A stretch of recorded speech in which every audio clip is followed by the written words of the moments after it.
referencing the last meeting that you all held with the $25 dresses. With the what? I'm sorry. The $25 dresser, the hearing in the last meeting.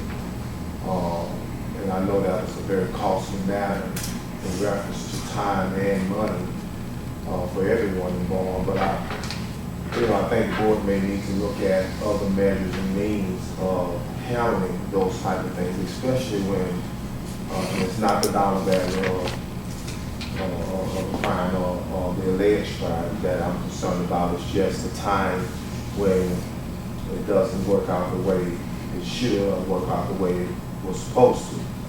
I think that's something that we need to start looking at because it's costly. It's very costly when we have to bring all those people in and make a $25 dresser, which I thought was,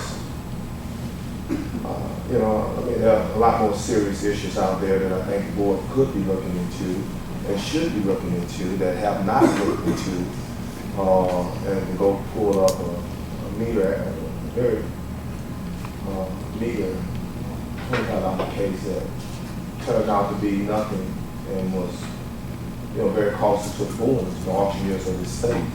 I think that that's something that we need to really take into consideration. I'm asking the board to do due diligence in that aspect so that, these type of cases won't come before the board and maybe use some type of preliminary evaluation before we bring them, and have to pay for court reporters and all the other things that come along with it.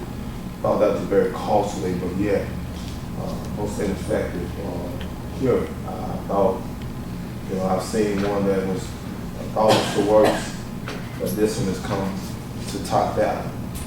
The other thing is what Mr. Burns commented on, and I think the transparency of the board is being visible with Ms. Evans in terms of the NOAG. Congratulations, Ms. Evans, for being able to go in there and say Louisiana.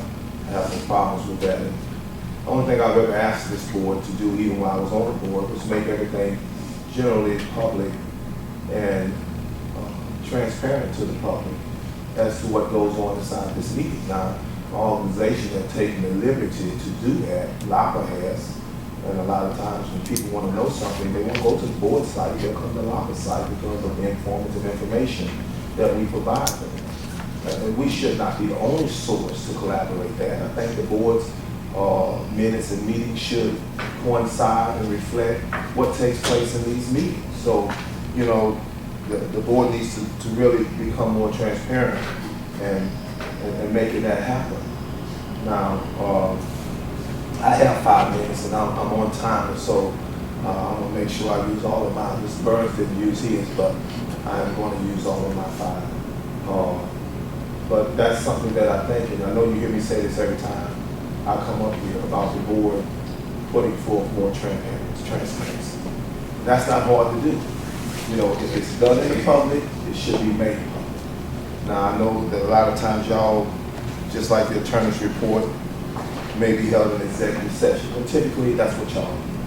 And that's your right and prerogative to do so. We don't want to do that, but then sometimes it's 25, 30 minutes in there, and we have to come back out and extend the meeting for another 15 minutes to handle the little bitty stuff that's in line. I mean, it used to be the attorney's report was down at the bottom and all of the pertinent business of the board was handled up front. Now the attorney's report is up front and it kind of pushes all of the other businesses that the board can handle relatively easily to the very back. And I think that's, I don't know, could be a stall tactic, could be just a way of the board making time of the meeting. But however, I think that if you would, take into consideration, let the board, the attorney's report go back to the bottom, and so that the things that we come here for, we can get and be out of the way relatively quickly.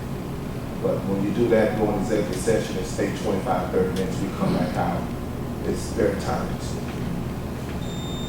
Okay. We're all on the same time schedule. Thank you for your time. Thank you.